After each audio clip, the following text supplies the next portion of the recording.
So welcome. The talk today is when free speech is actually the opposite. This event is sponsored by Faculty Senate Council, also the Social Justice Collective. And today we have Professor Shon Meckfessel, and I'm just going to read a little bit about him from his bio. So he has been involved in social justice movements for nearly 30 years. He's been researching and participating in them across the US, Western and Eastern Europe, the Middle East, and Latin America. He's the author of 2 books on contemporary social movement dynamics. One is titled Nonviolence Ain't What It Used to Be, Unarmed Insurrection and the Rhetoric of Resistance, and also Suffled, How It Gush, a North American anarchist in the Balkans.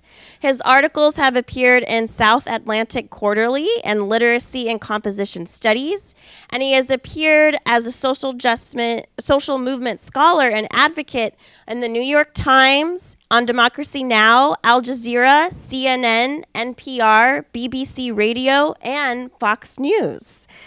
He received his PhD in English in Language and Rhetoric from the University of Washington in 2014, and he's a tenured faculty member in the Department of English at Highline College. So let's welcome Shon with a big round of applause.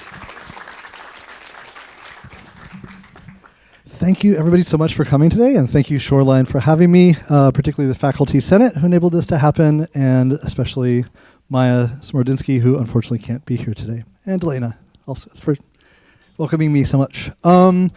So I'm going to be talking about a kind of very confusing topic, and I hope what I do, I study rhetoric, which is kind of like how people use language and even sometimes not language to make meanings and contest meanings and sort of put themselves out there.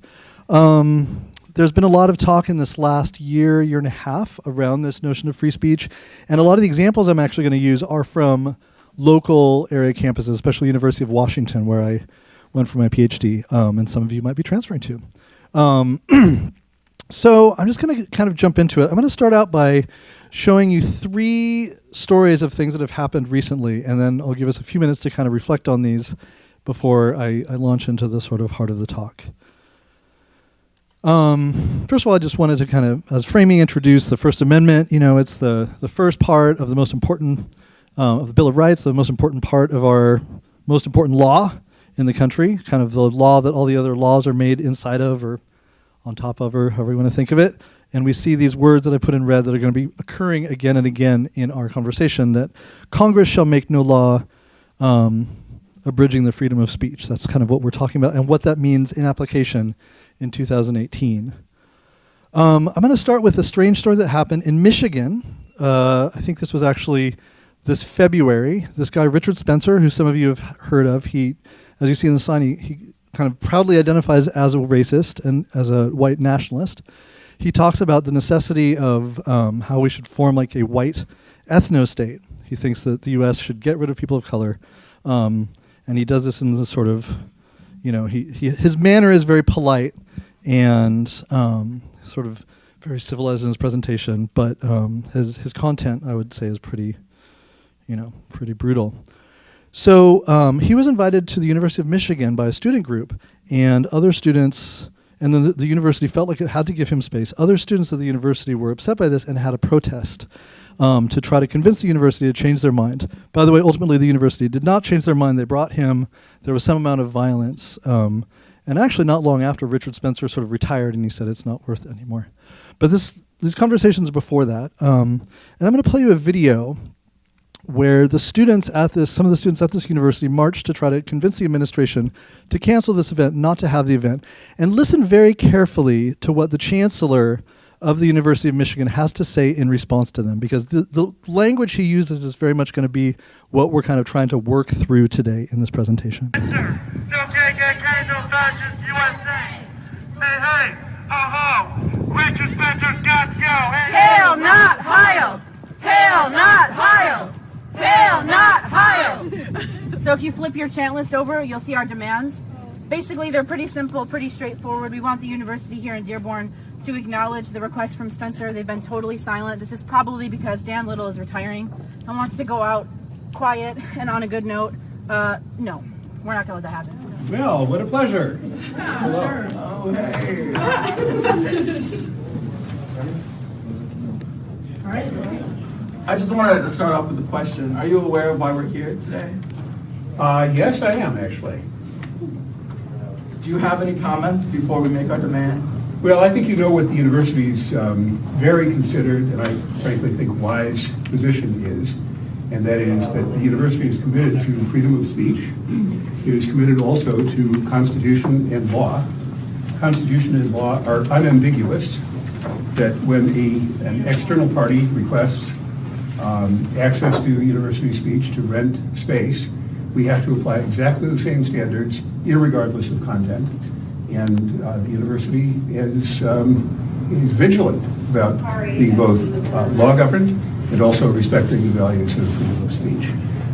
I hope it goes without saying that all of us, myself and the faculty and staff and students of this campus, are opposed to hate. We are opposed to division. We are opposed to white supremacy. We are opposed to anti-gay bigotry. We are opposed to anti-Muslim bigotry. We are opposed to anti-Semitism. We are opposed to racism. In all of those ways, I think, I'm just kind of guessing, all of us stand together in the values that we have. And frankly, a third party cannot disrupt those values. We understand that you say that you have this commitment, but there's a clear difference between saying it to 20 students outside of your office who you've only said it because you demand it, and telling the almost 10,000 students that pay to go here directly that you believe that. So we're asking you to stand in your beliefs stronger than just this, and to speak it to the entire university. If you really believe it, you should be brave enough to tell the entire university. I think President Schlissel is making a wise decision, given the Constitution of our country, given the legal environment of our country, and given the university's fundamental commitment to freedom of speech. It is our task, to be a unified community, a community of people who care about each other, who care about mutual respect, who hate hate. So just kind of hold on to particularly what the chancellor was saying in response to the student protest, because we're kind of wrestling with that language today. Raise your hand if you've ever heard of this author Alice Walker. Great. So approximately like half the room, a little more. So Alice Walker, of course, is a multiple award-winning, phenomenal writer. Her book, The Color Purple, among others, has been, a modern classic and been made into a film that's another modern classic. Certainly understood as somebody who has a lot of valuable things to offer. The same university, let me do the slideshow view. The same university, University of Michigan, 2 years ago, actually uninvited Alice Walker after she'd been invited to speak and how to talk, because some statements that she'd made, and I'm not even sure if it was the thing she was going to be talking about at the event that she was uninvited from, but she'd made some comments about the state of Israel. She said that growing up in the Jim Crow South sort of reminded her of some of the policies that are in practice now in the state of Israel. And for that comment, she was told that she would not be allowed to speak and her event was canceled at the same university that the chancellor was just talking about. So this is kind of, in a way, this situation is kind of posing this question. What do we mean when we're talking about free speech? I'm going to show you a couple other examples that happened locally in the last year that kind of posed this problem. And I kind of want us to try to find our way towards some kind of response. So after the inauguration, there was quite a bit of activity in political fervent in the Seattle area. And one of the things that kind of caught my eye was, this was about a year ago, last February 2017, there was a theater performance at the University of Washington in the campus theater of the Shakespeare play As You Like It. And the cast was majority people of color. I think several of the prominent actors were queer. And during the performance, the theater that they were in was covered with, it was wheat pasted with these flyers that you'll see here by a group called the Atomwaffen Division. And you'll see they say, for example, drive out the sodomites and degenerates of Seattle. Yellow, black, and brown. Look out, the Nazis have come to town. And then the one on the right, we see prominent displays of swastikas, join your local Nazis. And if you do some research about this group, it's not a group that only posts flyers. They actually have been nationally notorious. They're based out of Texas, but they have a prominent chapter in our area, unfortunately. And for example, recent articles in the New York Times talk about them as a neo-Nazi group linked to multiple murders. They've been confirmed of being linked to 5 murders within just the last year, and potentially as much as like a dozen more. And yeah, we see the second from Washington Post recently. So not, not an innocuous group here. So there was an article, there were several articles about this event that came out, and I was really struck. This was one of the performers. This was somebody on the cast performing the Shakespeare play, and she says, if you'll read, I'll just try to read the highlights here. She says, it was terrifying because all of the leads are people of color, and a wide number of audience are people of color as well. We have people playing LGBTQ characters, and that's a huge portion of our audience as well. It didn't seem arbitrary, in other words, that they were targeted by a group that targets marginalized populations. The thing that upsets me so much is the blatant gaslighting that is happening across the nation, she said. This can't be normalized, yet it is, because we're seeing it so often. This is not freedom of speech. This is harassment, says Tamsin Glaser, one of the crew members. Interestingly, in the same article, there was a quotation from an interview with the head of the University of Washington Police Department. And this was, I assume that he'd spoken with the administration. I assume that this was not just kind of impromptu, that this was representing some sort of decided discussion. And he said, putting up handbills is certainly legal. This is, again, in response to the situation. Putting up handbills is certainly legal. We want people to be able to promote freedom of expression and freedom of thought. For some people, those flyers are going to be clearly offensive. For others, it's going to be seen as not offensive, he continued. We are an open campus that respects freedom of speech, freedom of expression, so we will let people judge that in a way they want to. Obviously, if you find it offensive, you'll want to stay away from that, he said. So there's a lot we could say about this, but particularly, that it's shifting from talking about sort of assaultive language and preparation for violence, which this group has very openly been involved with, to talking about the sort of hurt feelings of people who might not like it, right? So it's important to notice that shift there. And the responsibility then becomes, if your feelings are hurt by these things, you probably should just stay away, even though this was in reference to flyers going up on a theater during a performance. A third instance that I want to talk about, and then we're going to kind of look at these examples, happened just about a month, 2 months ago, again on the University of Washington campus. There was a group called Patriot Prayer, and the college Republicans had brought them together for an event. Previously, I think they're actually one of the groups involved with the rally in Charlottesville where somebody was killed for opposing similar groups. So they're one of the organizers for that event. They've been involved with violence before. Here's a flyer that they have from Portland, and this is headed by this guy, Joey Gibson. And kind of their shtick is they show up, and then they often have violence ensue by people who don't want to be there, and then they frame it in terms of freedom of speech. So they asked for an event on the UW campus. The college Republicans put them on. And as we can see in this release, the University of Washington administration actually decided, that they could not say no, that they had to host it in the interest of freedom of speech. So the rally went. There were about 50 people affiliated with Patriot Prayer who showed up. But in order to sort of give them their freedom of speech or whatever it is, to give them space, this was actually in the middle of Black History Month, and there were a number of Black History Month events that were planned for that day. And the administration did not provide adequate protection, and I believe encouraged them to cancel the events. And so just so this one group would be allowed their freedom of speech, the library was closed on I think it was a Saturday, so not only students who were needing to do their work, but also I was talking to a faculty member who was there. There were a lot of prospective families visiting, thinking of coming, and they're like, oh, why is the library closed today? Oh, there's a neo-Nazi group that I guess has to be able to meet. So they closed the main library. They canceled this event called Young, Gifted, and Black for high school students who, sort of a success-bound, college-bound program for high-achieving Black high school students. You can see on the bottom, it says, we regretfully inform you that it has been canceled. There was an event called the Everybody Fashion Show that usually attracts about 500 people. and it's kind of emphasizing for people of marginalized identities and sort of all diverse, like a wide diversity of bodies that are not often represented in fashion, that the Everybody fashion show is a chance for people to kind of find their own beauty. This was canceled, and again, has typically a draw of about 500 people. And then the Fayut's Intercultural Center, Cultural Fest for international students, was postponed for a couple weeks, and I think several of the acts could not actually perform on the new date. So all of these pretty large events, obviously all kind of having a lot to do with diversity, were canceled in order to make the alleged free speech available to the Patriot Prayer Group.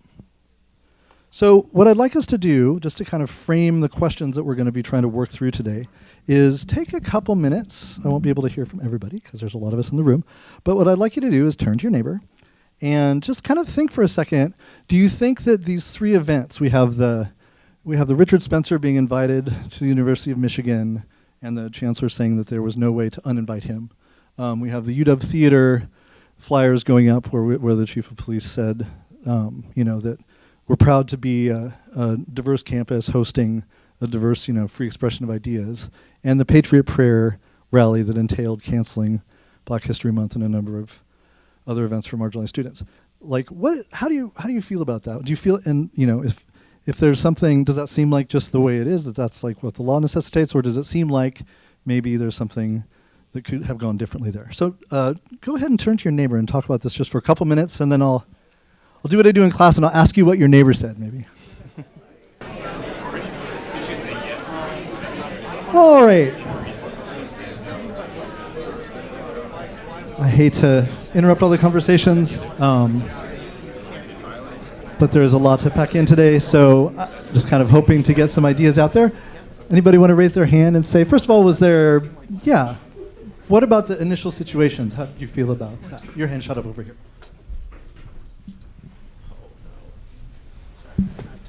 So with regards to the Richard Spencer one, the first example, I thought he was definitely within his rights, obviously, to be out there stating what he thinks, what he feels, and I would assume that most of us would agree that his racist ideas are not productive, they're bad, negative, but instead of there's plenty of young people who agree with his ideology, and if you shut them up, if you tell them they can't listen to that, they can't have a free flow of ideas, well, they're never going to change. That's how you figure out what you think and feel, by speaking. So exactly. So I think it's important, especially because it can take someone else who is more enlightened, smarter than him, to debate him and show why his ideas are wrong or stupid. So for sure, there's the idea that basically we don't, do we want institutions deciding about who gets to talk? That's a big question. Other ideas? Yeah. Hi. I just don't see how posting neo-Nazi posters is something legal and considered freedom of speech when it's an opening invitation to interact in terrorist acts, which is something unethical. I mean, even if it's legal, isn't posting flyers too much, a tad bit too much? Yeah, it's just unreasonable. Yeah, you introduced a lot of really helpful terms there. The difference between ethical and legal is something to be thinking about. And also, obviously, the question about hate speech, I'm going to get back to those terms, but is that you're talking about, it's a terrorist group that's actually involved in killing people. At least some of their members have been, so this is a thing. And then, is that, when does a protection end for that? So hopefully we'll find some responses to that. Anybody else? Yeah, you can tag team it. In regards to the different levels, because there's different ways to look at each one, but our freedoms are our freedoms for a reason. We all need to be able to express ourselves and identify with whatever group that is. I identified it as a white male in America, so I have lots of freedoms. Everybody here has the exact same freedoms as I do. You might be hit with different things that you come up against and have to work through. I have some of those things as well, but that's not the point of it. The point of it is, within each of these situations, our right to express ourselves is inherent. That has to be maintained. Whether or not I agree with what you have to say is a freedom of speech. which the last example, shutting down the library, preventing all of the ethnic groups from doing what they had already scheduled, takes away and gives more clout to that secondary group versus actually possibly having conflict, which causes conversation and gives people both sides of the story. Yeah. So I really liked especially that you were talking about how there's a lot of different framings, right? Different levels, different kind of approaches that one can take. And I think that's one thing that can be helpful. And certainly not wanting to attack like freedoms. And I teach at Highline College, and immediately when I was talking about this, people were saying, somebody was like, "I'm from Eritrea. If you're a journalist there, you can get imprisoned if you're critical of the government very easily." This kind of thing. So it's something that we should treasure. And the way that interacts with these situations, I think, is a really great question to sit with. Okay, so sort of on that, I'm going to kind of offer some suggestions for ways that we can criticize the decisions that were made in those positions without necessarily, like giving up on our freedoms or, without necessarily having to do away with some of the things that we value. One of the things that I think is clear in these situations, and I'm going to kind of show you some other situations, is this kind of stunning inconsistency, starting with that thing that like the chancellor goes on and on about how he's just like, there's just no way legally that he could possibly cancel this event with Richard Spencer when the same institution, with what seems like a much obviously more worthy speaker, didn't flinch to cancel the talk with Alice Walker. One of the stories that I found fascinating is, that bears this out, a few years ago, there's a feminist scholar who writes a lot about video games and gaming culture called Anita Sarkeesian. And for whatever reason, she really upset a lot of people in the kind of gamer scene, a lot of like dudes in the gamer scene, and people started kind of really laying into her. And she started writing about that, doing scholarship about that as well, and the kind of gender constructions that happen within gaming. And it escalated to the point where she was going to do a campus tour around the country. She had a lot of events set up at all these different universities to talk, and most of those events received like bomb threats and gun threats, and people were saying, we're going to kill her if she shows up. And the administrations of these schools, basically, the events were basically all canceled. She had to cancel her national tour. And colleges were saying, I'm sorry, I can't promise to keep you safe. One of the weird, and that story, a lot of things later came from that. I encourage you to look, it was called Gamergate. I encourage you to look at that situation. The organizer of that attack on her, kind of the guy who was coordinating and encouraging people to make these death threats and bomb threats, particularly on Twitter, but he was also writing as a columnist for Breitbart, was this guy Milo Yiannopoulos. Milo Yiannopoulos, less than a year, or maybe like a year later or something, he actually went on a national tour on many of the same campuses, and that's where a lot of this free speech controversy kind of erupted. People were like, well, we shouldn't let this guy speak because he says things like Islam is cancer, feminism is cancer. He talks about lobotomies for queer people and just nasty stuff, even though he himself is gay. And so all this controversy erupted, but schools again came out and said, we have to protect his freedom of speech. And he actually came on inauguration night to the University of Washington, and there was like a battalion of Seattle police and University of Washington police, hundreds, and there was actually one of his supporters shot one of the counter-protesters. I was actually not far away. I heard the gunshot. And yeah, I mean, that's another story. But the inconsistency inherent in that Anita Sarkeesian was just told, I'm sorry, we can't have these events. It's going to be, we can't keep you safe. And then for the person who actually organized those attacks, and that's how he kind of rose to fame, there was like a battalion of police in order to let him have the right to talk. An interesting development in this that I think might provide us with some answers for why some of this stuff is happening is that multi-billionaire Robert Mercer, who, if any of you heard the story about the Cambridge Analytica fiasco that just came out, that was partially, the Trump campaign and the Brexit campaign had this kind of PR agency that turned out they'd mined Facebook for all their data illegally. So the guy who's the money behind that also is the money behind the Milo Yiannopoulos story, which he later admitted and said was a mistake. So I think a lot of the reticence to say no to people like Milo is that people are afraid of lawsuits, because Robert Mercer, for example, was saying that he's ready to sue campuses that are, don't have a favorable atmosphere to his speakers. At about the same time, this is just all within the last year, a professor at Drexel in Philadelphia, George Secretary Maher, he had tenure, which is supposed to mean that he's protected to kind of speak his mind. He was essentially forced to resign because he tweeted some things kind of mocking some of the alt-right ideas, and a lot of alt-right people got angry at him, and the administration said, I'm sorry, we can't protect you. You have a lot of people angry at you. You should probably resign, and he quit his job. He's no longer a professor.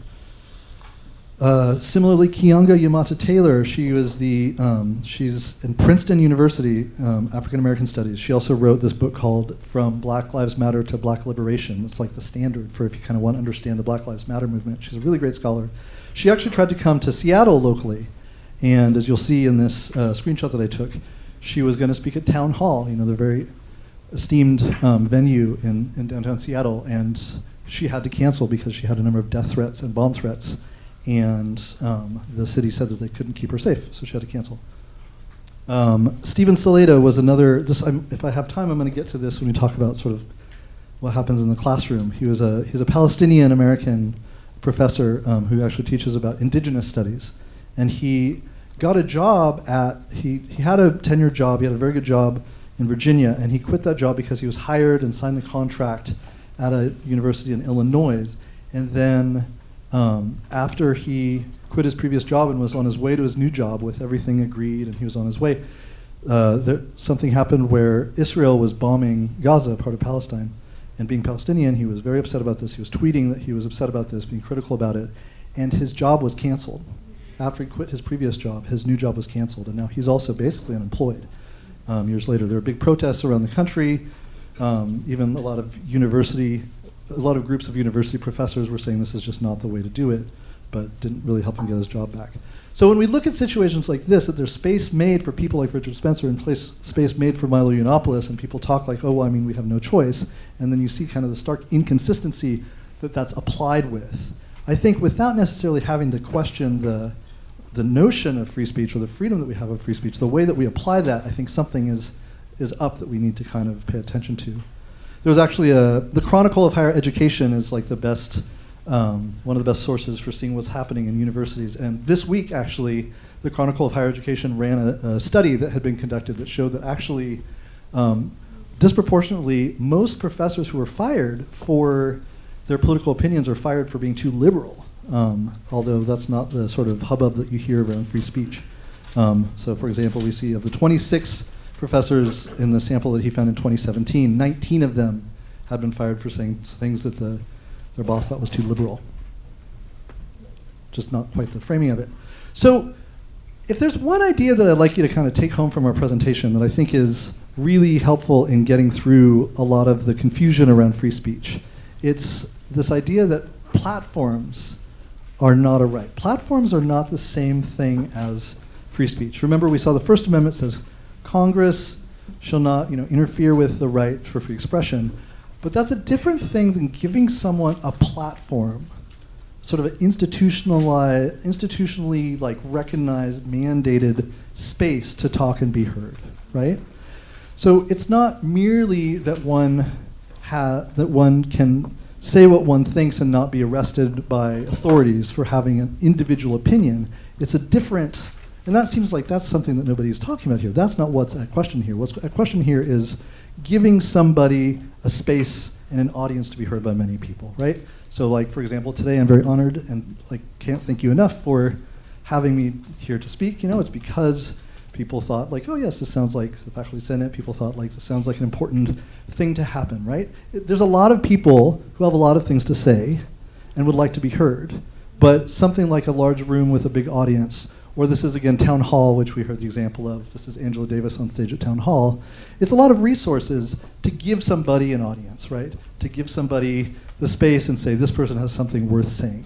That's a very separate issue than the right to free speech. And I think a lot of what's being talked about as if it was the right to free speech is people saying, you have to give me a platform. You have to make people listen to me, and I don't think that's ever true. It's always the case that you can say, you know what, that's not what we believe it as an institution. That's not it's not an important enough opinion or whatever. There's all sorts of reasons to say, I don't think we're going to give you that space that aren't the same as censorship or denying the First Amendment. Another sort of, I think that's maybe the most important argument all day. Another thing I do want to introduce is that a lot of what we've lost in the last controversy, in the last year and a half, couple of years, is the standards for deciding what is valid, important knowledge and what is not. We saw, this was in Vermont about a year ago, that Charles Murray, a kind of famous / notorious scholar, was invited to speak at the University of Vermont. And I'll go to this. Charles Murray is maybe most famous for his book that came out, I think, in the 1980s called The Bell Curve, where he basically argues that people of color are genetically less intelligent than white people, right? And he has some very shady science. Immediately, by the way, this is important, even just in scientific terms, not in moral terms, this was immediately torn apart in every journal within the field. Everybody, every peer-reviewed journal, like fellow experts who follow methodology, who spend their lives deciding how to study this, looked at how he conducted the study, and they said it was trash. It was completely empty. It was just kind of an excuse to, for the inequality that we have, basically. So because of that, a lot of students at this university in Vermont were upset, and they're saying, why are we giving him a platform? And they kind of blocked the event. There was a lot of controversy around this, and even people like Cornel West came out saying that this was like a horrible thing to do, to deny him this stage, that it was interfering with the right to freedom of speech. And here's a couple, these were both in the Washington Post, which again, ostensibly is a very liberal magazine. They're calling not Murray, not the guy who's talking about sort of genetic, like eugenic thinking about racial intelligence. They weren't objecting to him, they were objecting to the students that didn't want him to speak, calling them, they said they reminded them of the Little Rock Nine, the racist violence that was trying to keep Southern schools segregated, and it reminded them of fascism in the second one, right? Middlebury College. I would say that these are not fair responses, and the thing is, you can't have every conversation, and you have to actually at some point decide what conversations are worth having and which are not. So for example, Holocaust denialism. I just had this conversation with a family member the other day, and he was saying, well, how do we really know the Holocaust happened? Jeez. Well, it's because, things like you have more than ample enough evidence, you have like huge amounts of eyewitnesses who went in, you have rosters of all the names. I mean, you couldn't ask for any more evidence, right? And yet, no matter how much evidence you have, and how many people who study stuff are like, absolutely, there's no doubt about this, it's possible to say, well, how do we know, right? You can't always just make space for that, well, how do we know thing, right? And you also have to kind of ask, what is it doing to ask that question, right? So for example, Holocaust denialism is obviously sort of favoring the kind of politics that caused it. Because if you see the effects of fascism in World War II, you're not going to have much patience for the excuses for that, right? Similarly with Charles Murray and the things that were protested in the Vermont University, right? He's talking from a tradition of science that used to be, let's be honest, used to be the mainstream of science like about 100 years ago, that was claiming that, if you measured somebody's skull, you could tell if they were going to be a criminal, you could tell if they're intelligent or not. This was like the mainstream 100 years ago. Again, probably because it provided an excuse for, why non-white people, white people of color were not as wealthy as white people, why there was these social disadvantages. Claiming science was an excuse for that, but we know now, of course, again, every scientist who studies this is going to say it was total trash, there's nothing to it as far as scientific method. You have this whole system, it's good to look back at this time and think about how seriously people took it. There's a whole system of classification of like all the different races of man and everything, right? And it didn't make any sense scientifically. Biological race doesn't exist, right? We have physical differences carried down from parents, but they don't map onto race. So that stuff is all 100% agreed on by scientists. So again, like, why is it that somebody who's like, why are we letting this guy say things that everybody knows aren't true, have a stage, right?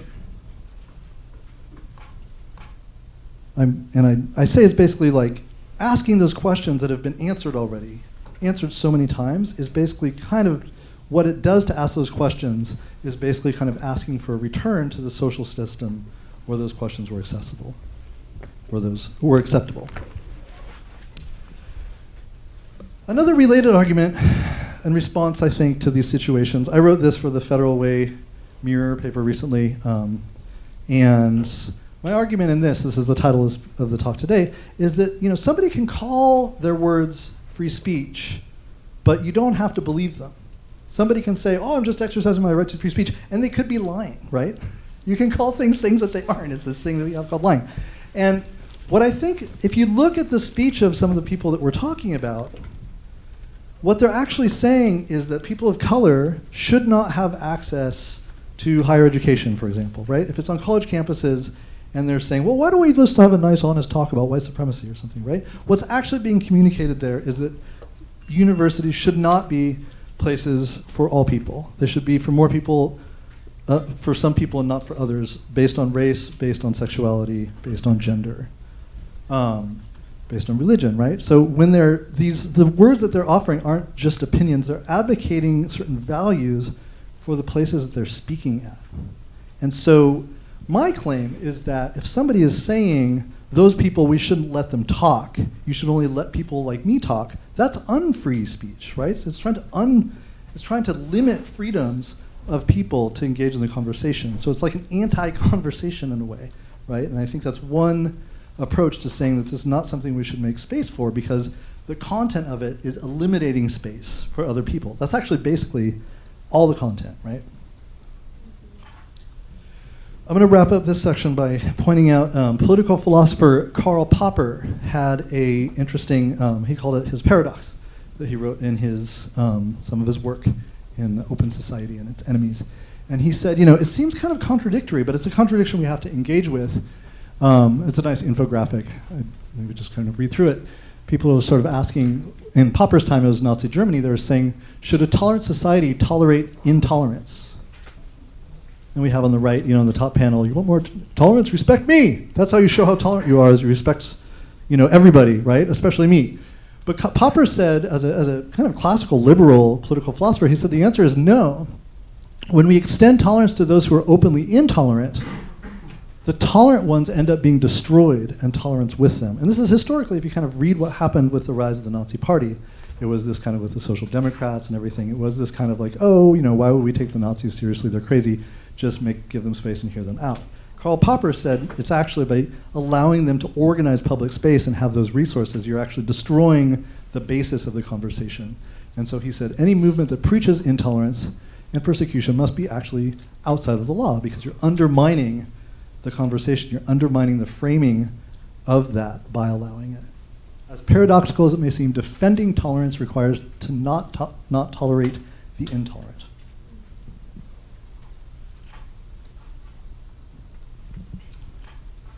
So what I'd like to move on to now, we have about 15, I'd like to do my presentation will be about an hour, and then we'll have another hour for those of you who can stay for that to kind of have a conversation, a Q&A. Some resources that I've found to do this kind of legally, because I think the conversation until now has been sort of why morally could that be, is there more open terrain here than it sounded like at first in the Chancellor's words. So moving on to sort of what did that look like in application in our institutions. And this makes, yeah. So for example, I took a look at the shoreline community standards, and it's really great. It's really a strong basis for ensuring and protecting a diverse community here, and remembering that the purpose of this institution is to provide education for all people who are within reach of it. And then particularly relevant is the second half. Shoreline Community College does not tolerate hateful, violent, or discriminatory actions that target any person or group based on their beliefs, customs, identity, or affiliations. When one of us is diminished, all of us are diminished. So I think it's really powerful. It's really great, and it's really useful words. Also, I think I didn't include this, but the sort of action points in this policy I think are really smart. But I want to come back to possible, we're all trying to work on this stuff, and we don't have easy answers, but I noticed something in connection with this that George Securio Maher, he was the Drexel professor that was fired because alt-right people didn't like him. He had this to say. He said, while people, he's talking about the sort of alt-right people, are claiming the mantle of free speech, they're creating their own safe spaces through appeals to or justifications of violence towards women, people of color, anyone who refuses to tolerate them. So you hear a lot of the time the right mocks the idea of safe spaces for snowflakes, oh, these sensitive people, whatever. But they're the quickest to melt and demand safe spaces for themselves. Safe spaces for misogynists and rapists, safe spaces for white men, safe spaces for white supremacists and Nazis of all stripes. So the problem is, if there's only this language of safety without any kind of broader context, if there's only this language of discrimination based on beliefs or identity, it can be mobilized by people who are doing the opposite, right? In that Popper paradox, intolerant people can say, well, you have to tolerate me. Doesn't matter if I'm intolerant. And it opens up that whole question. I'll suggest one, oh no, where's mine? Here's mine. So I wrote this for my own classes. I feel like it's one suggestion about how to sort of go from that is I have very similar things about this, but I'm going to focus at the end. It sort of says, we're also born into this history. Not only are we an institution that wants equal access and people shouldn't be driven out, but we also have to recognize as we do that we're born into a history that maybe wouldn't any of us choose.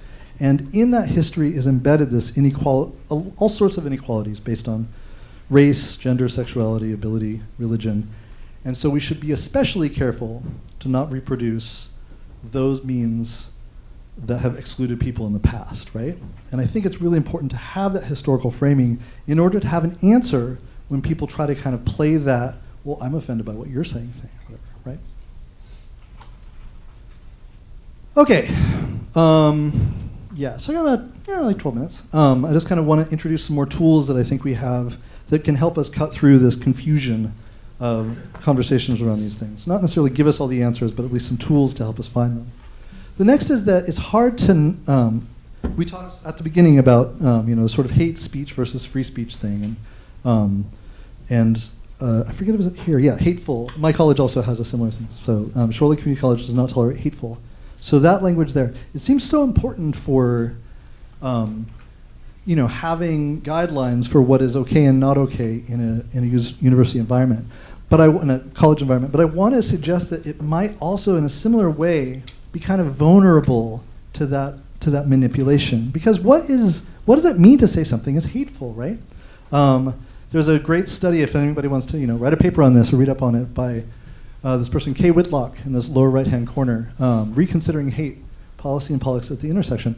And it shows that hate is maybe not the best standard to judge these kind of segregation, continuing exclusive practices, because hate's what, an emotion? And I mean, is it possible if you hate injustice, is that okay, or I don't know, yeah. If you hate it when you have too much homework or something, is that the problem in the same way as somebody hating people of a certain race? So I think it's important to kind of really be specific on our terms so that when a situation arises, we know what we're talking about, and hate just might be a bit vague for that. Not the least of which, a lot of the time, actually, hate laws have been applied to people who are trying to actually fight racism and try to change these policies. It's so vague that it can really be reversed in that way we were talking about. By the way, I didn't say trigger warning at the beginning. I don't always do that, but there's some upsetting slides coming up, just so you're prepared. This next one is from a local neo-Nazi group, so if you don't like seeing that, I don't blame you. So this is, for example, Traditional Workers' Party. They're not that big. They're bigger in other parts of the country, but they do exist around here. And they, in this flyer, it just says, love your people, right? It's a white supremacist, white nationalist organization that implicitly believes in doing violence to divest people of color of their place in this society. But it doesn't, it says love your people. It's all about love, right? All we need is love, except that it's not the real meaning. But the problem is, if this flyer went up on campus, you couldn't say, well, it's hateful, because they'd say, well, no, it's not. It's about loving my people, right? So if that's the only standard you have, it's going to be hard to apply to that, right? And on the right hand, we have, this is sort of the motto of the racist, the snoot, upsurgent racist right movement in the U.S., the 14 words. Ann Coulter, by the way, tweeted the 14 words recently, kind of said where she stands on this stuff. But again, it says we must secure the existence of our people and a future for white children, right? And so if it wasn't for the word white, it's all this very nice, cuddly family values, securing existence, it's all for the kids. But of course, including the word white means that it's putting forth a doctrine that's had extremely violent history, right? And continuing history in this country. And so just that one word is a very effective reference to that history. But I mean, honestly, I don't see the hate in those words. I see it in the context, right? So again, hateful is, it's a tricky, talking about hate crime can be a tricky thing. I want to suggest a couple other, so that was kind of like things that don't work. I think a framing in terms of hateful, it's hard to do away with, but I think in practice it's not actually that helpful. Here's some things that I don't think are used enough that could have been used by the University of Washington and in some of these other situations that we should at least consider their relevance. There's a legal precedent from the Supreme Court called real threat. And what it says is, so for example, there was a thing that happened, it was ruled on, Supreme Court ruled in 2003, there was an anti-abortion group, and they put up a flyer of abortion providers in the area in Oregon. And they listed the name of abortion doctors who'd been assassinated, and then right under and they were crossed out, and then right under that was the name of local abortion providers, right? So it didn't actually say, let's kill these people, but if you are a thinking person and you see that flyer, you can and you know who the people are, you can deduce that that's the message.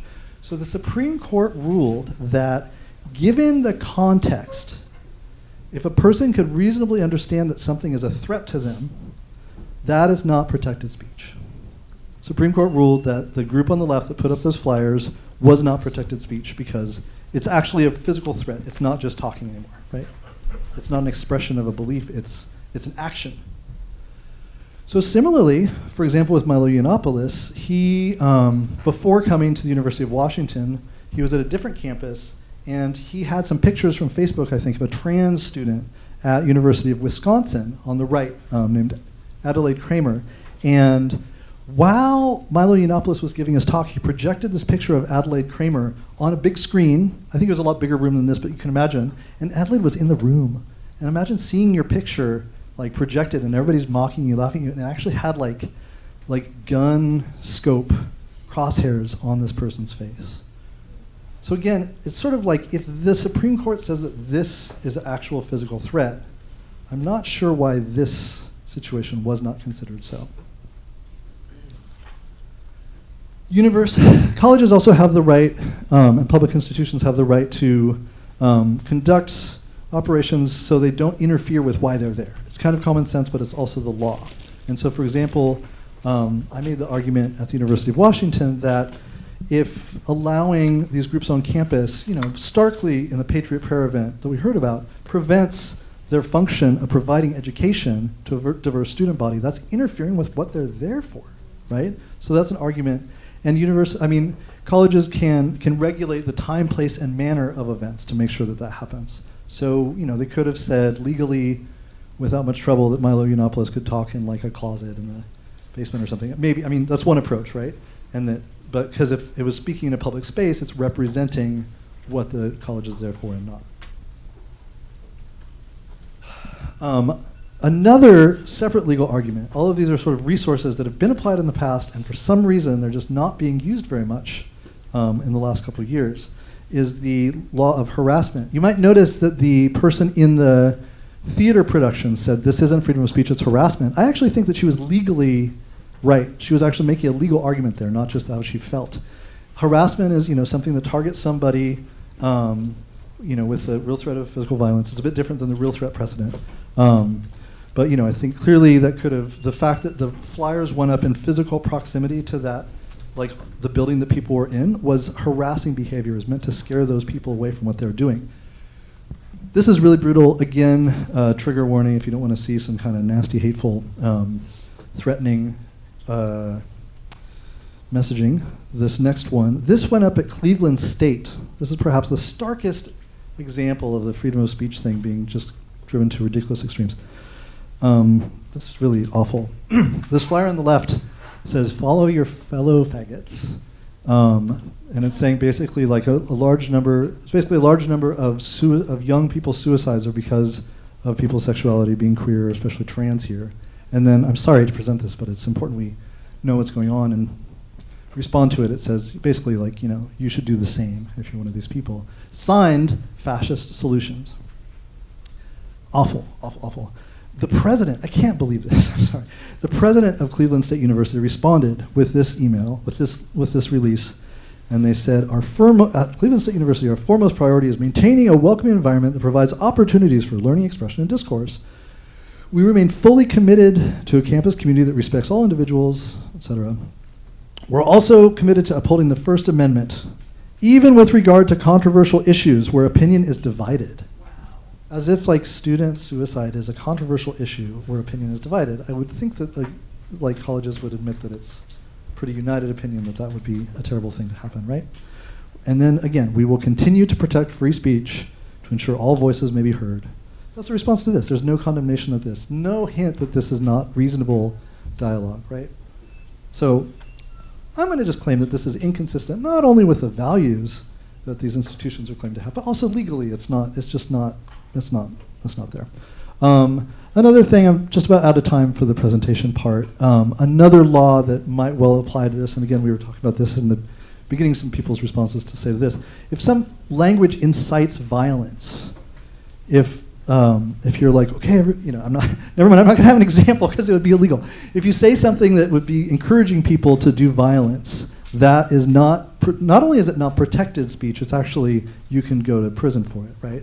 So in this region, actually, in the 90s and 2000s, there was a number of sort of left-wing environmental activists who were imprisoned, some for as long as 20 years. Some of the charges, this guy Eric McDavid, you should look up his case, got 20 years.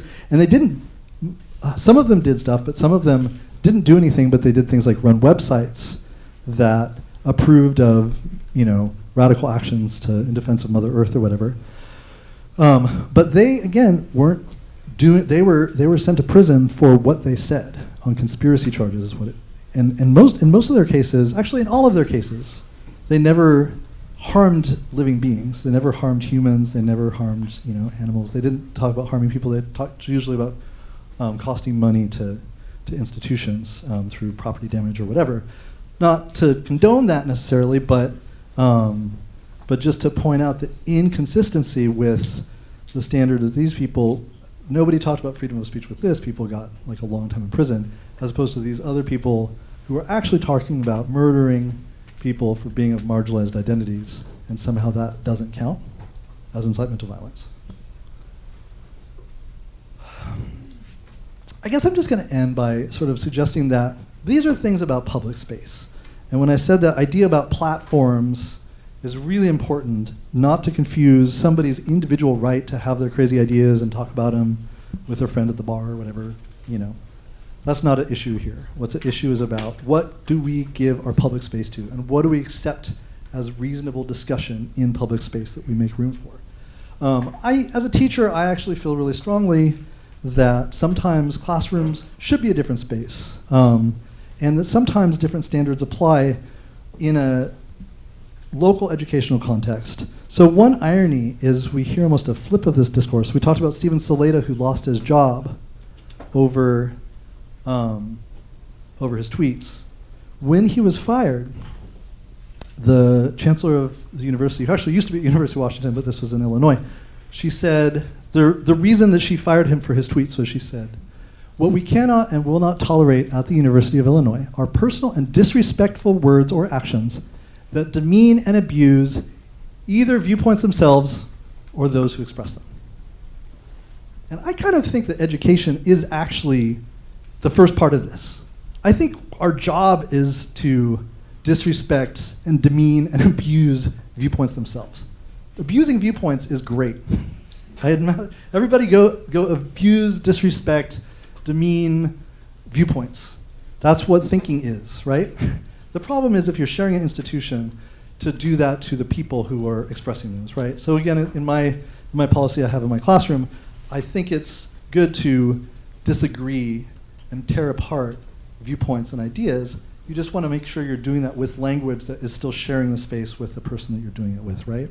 And I think in this example, she's not leaving room for that. And she was just talking about he wasn't attacking individuals, he was attacking state policy, but she didn't want to acknowledge that difference.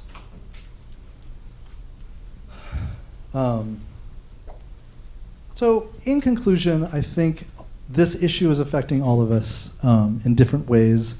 I think it's important that we respond. Obviously, our responses depend who we are, where we're at with institutions.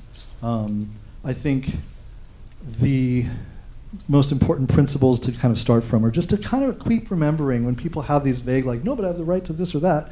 Okay, maybe, I don't want to transgress that, but also what are we here for? What's the mission of our institutions? And if this comes up in the Q&A, I could tell you about some of the things that we're trying to do at Highline. I'd love to hear about some of the things you're trying to do here.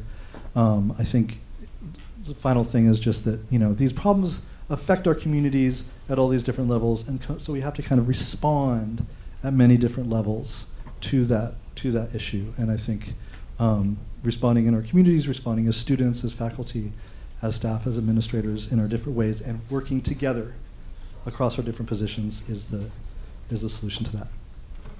Thank you.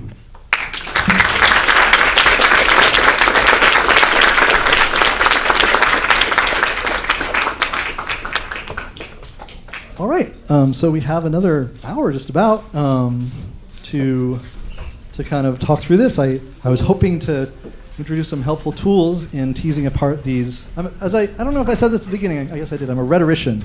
I got my PhD in rhetoric, which is kind of like what to do with language and how to tell what people are doing with it. So hopefully these were some tools to kind of tease apart those conundrums and help us find our ways through them. But I would love to hear what's on your minds. What are some of the dilemmas, questions you have?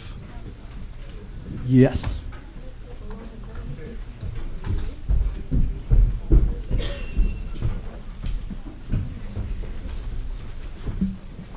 I guess I want to start by saying I agree with most of what you say, and I want to agree with most of what you say.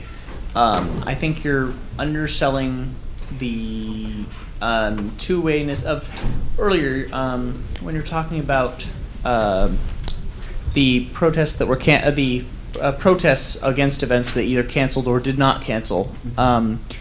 You talk about bomb threats, stopping events with what would be deemed liberal far left speakers, and then you talk about large student protests, but nothing bomb threat related, nothing. If those aren't on the same level, can you really? I feel like you can't compare them the way that you are. I think you don't have enough. I think there absolutely is inconsistency. I think the way the examples you're choosing are from farther on one side than they are on the other.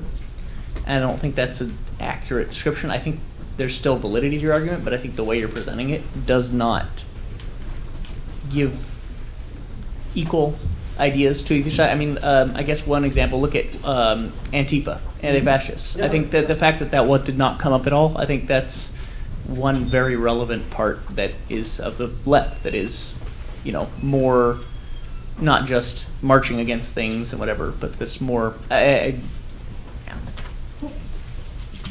So as somebody who sort of studies rhetoric and practices as a teacher, I'd love to dive into these and to think about the tools we have for doing this. One thing I would say, actually I could have left the mic, but also opened it up to the room. One way that I would approach this is always I kind of hesitate when people say the other side, right? In my argument classes, I always sort of teach that, this is my cheap version of Derrida. I always teach by the time there's two sides to an issue, the conversation's already over, right? It's what the two sides are. The way a conversation gets framed is where the real controversy and where the real fight happens. So so one thing I would ask for example, is if you have a counter argument, because you were saying that I sort of cherry picked the examples that I was looking at, for violence from one side and not violence from the other.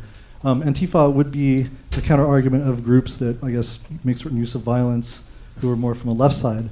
But you were talking about the bomb threats. Can you think of an example of all the stories in the last year, or can anybody think of an example of a time when Antifa was making bomb threats or death threats to shut down an event? Specifically, can I think of that? No.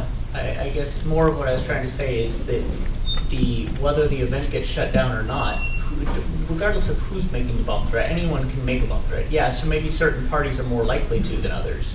It's the idea that comparing a mountain on one side and comparing a Queen Anne Hill on the other doesn't seem like the way to make your argument.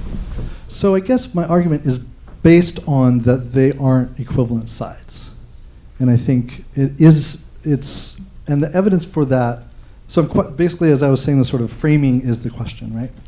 And I think the reason that talking about the sort of like Antifa left counter fascist violence and on the right are not equivalent is exactly what you said. I don't think I can think of an example of control of public space happening, which is the topic of this talk, not other things, not street fights or something, which would be different, right?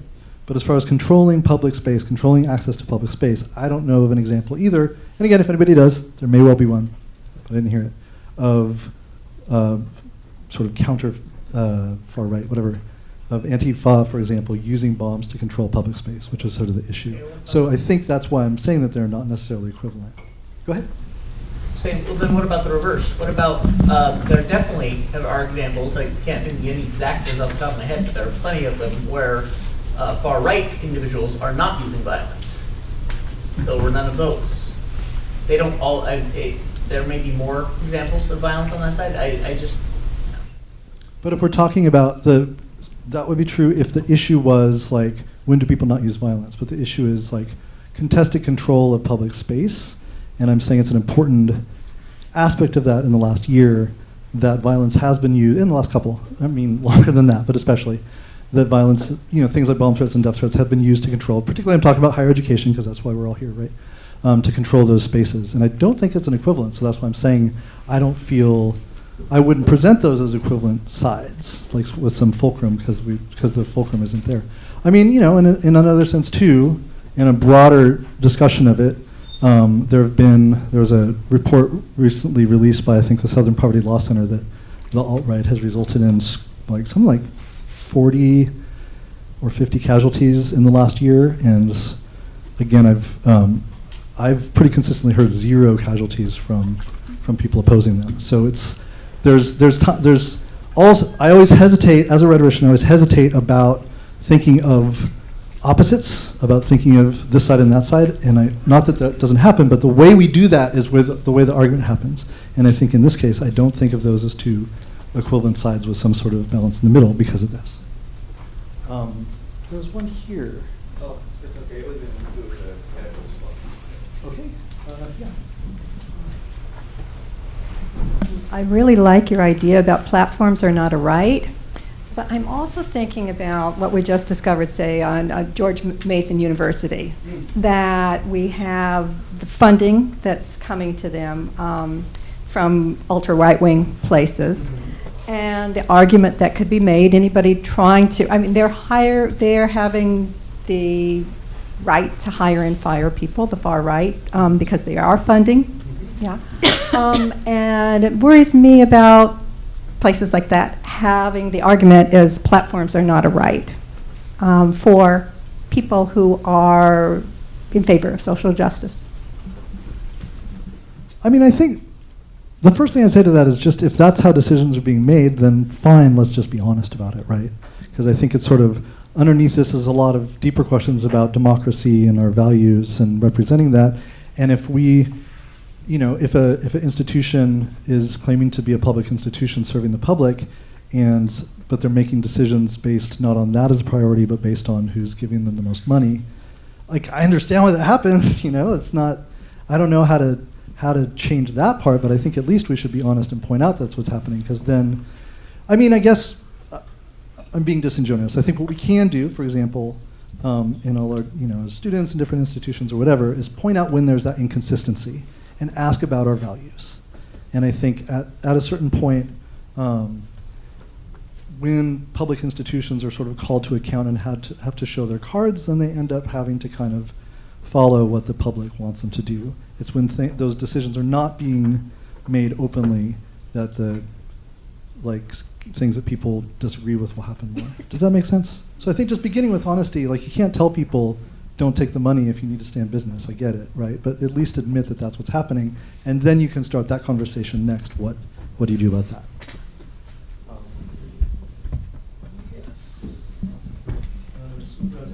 Yeah, I guess I'm talking a bit more than everyone else, but that's okay. So I think my interpretation of what you were trying to say was to clarify the difference between protesting, just standing there holding signs, whatever, and actual bomb threats. I can think of two off the top of my head. That's without any research, just off the top of my head. Ben Shapiro and Jordan Peterson. They were both shut down by, I don't know if it was Antifa specifically, but definitely people who didn't agree with them, using threats of violence, using force. And I think across the board that violence is not the way to solve that problem. Even if you don't agree with them, at least just come listen, or even don't, just ignore it. What I wanted to say was, what about the disenfranchised people? If what you say is true about not allowing intolerant speech, what about the people that do believe it? Because you don't kill an idea just by saying don't talk about it. I mean, their minds aren't going to change. There's consequences if you repress these people. They're going to blow up. They're going to start spreading their propaganda more. They're going to strengthen that core group. So what do you do about that? What's the solution? So I think, yeah, we were talking about this sort of before this, and I guess it's true that I didn't directly address that. I think, people who've studied the rise of sort of, we could call it the intolerance or whatever, it makes a lot of difference. There's a difference between people thinking something and talking about it with their friends, and when people actually organize a public body, right? I often try to say this sort of in my classes. It's like all of us in this room right now, we are both individuals with our own lives and our own, homes and what we had for lunch, whatever. And also, by fact that we're here, we're also part of this gathering. We're kind of temporarily this social body. By being students here, you're part of the student body here in a meaningful way, right? And that gives you certain powers, and it gives you certain rights and responsibilities and everything that you wouldn't have just as your individual self. So,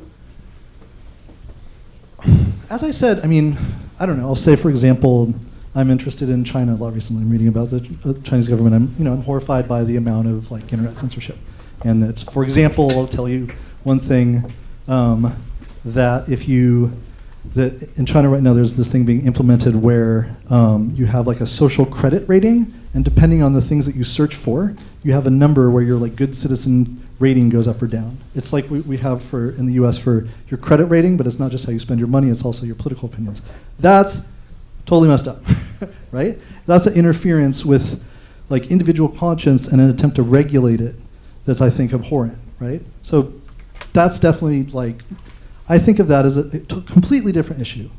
And I would be I guess I would be a free speech absolutist if you're talking about state interference in the right of one's own conscience. But we're talking about something different in all these examples if you're talking about what do we do with public space, right? And who gets given public space. And though it seems intuitive, and you had a very powerful example with the sort of pent-up venting that then can kind of explode, what tends to happen, researchers who've looked at spread of, like I said, these sort of intolerance movements and hate groups and everything, talk about how the more public space that's given to those ideas, the more normalized they become, and the more people who sort of organize along those. And the other part of it is the more that those ideas become kind of more mainstream. So the more extremists can kind of find each other and do things like what they're talking about. And also the more that ideas that were extreme last year become acceptable this year, if they're given that kind of space. So I think individually, actually I want to talk about this. This is part of what I was thinking about with talking as a teacher. When I hear, some opinions that I think are contrary to the values of what we believe as a society, or what I advocate in our classroom, when I hear it as a teacher, I deal with it very differently than when I hear it in a public space, right? And I mean, first of all, I want to make sure that other students aren't, feeling like fleeing the room when they hear somebody say something. But if that's not happening, and I think part of my job as a teacher is to facilitate a space where you can have a lot of different ideas. If a student is saying something that's not actually, making other students feel threatened or something, I think the worst thing for a teacher to do is to shame that person, right? And I think shaming people individually for saying what they think is never a good approach, right? So I think this is why I said in some ways the approach within a classroom can be really different than the approach for a public space. So I agree about that, and I do think, for example, that people who are shamed and not let to say what they think in a conversation at all might well go on to blow a fuse. So I think it's on an individual place. If you have a place like that where you can have those kind of conversations and help somebody think it through on a one-to-one level, sure, that's a really good idea. But that's a very different thing than handing over those platforms where people can actually reinforce it by finding each other, where people can basically organize. And again, I guess I'm just saying, but to come to a little more value-neutral approach to this, when you hand public space over to somebody saying certain values, you're advocating those values. There's no way around that, right? So it can be something you disagree with, but if it's something that's against the basis of your, what brings people together, then why would you do that? If that helps.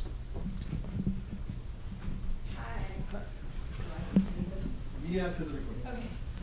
Thank you so much, and I appreciate a lot of what you said, but especially the point about inconsistency. And I would love to hear, one of the things I've been noticing is state-funded institutions, educational institutions, not really wanting to take a stand and kind of hiding behind being neutral. And I think the language you gave us in the framework really helps us see how that's actually a position. And there's some inconsistency around that. And I'm wondering if you could speak more around sort of the myth of neutrality, or I just see a lot of institutions kind of thinking that's what they're doing to play it safe, but it actually can make a really hostile, violent environment for most of us. Yeah, I mean, that's a really hard part. It's because in some ways this part goes really deep, because in some ways by the kind of very setup of the philosophy that, this kind of 18th century philosophy that a lot of our institutions were established on, we have to kind of aspire to this neutral, unbiased middle ground. The problem is I think a lot of work has been done in the meantime that's where is that? And I don't know, for me as a rhetorician, I've traveled, I've kind of lived around 50 different countries, and I at some point I'm I don't really know where the neutral middle normal is, right? Because it really depends what the issue is and where you're at. And it's funny, as an argument teacher, I go into the library, and a lot of the time the librarians are make sure to use unbiased sources. I'm how can you tell? Because if you ask anybody, they're going to say, well, I'm the unbiased source, but those crazy people that I disagree with, they're totally biased, don't listen to them, right? Everybody says that. I mean, the Nazis are going to say that. The Antifa, everybody's going to say that, right? So we need another standard to answer that question. It's really a lot of the time we sort of sagely nod, oh yeah, we don't want extreme opinions here. We just want the normal, middle ones or whatever, the compromise. But where the compromise is the whole conundrum, right? And there's no shortcut around that. I'm sorry, there's just not. So what do we do instead? That's a problem that I think we're scared of dealing with because it's complicated.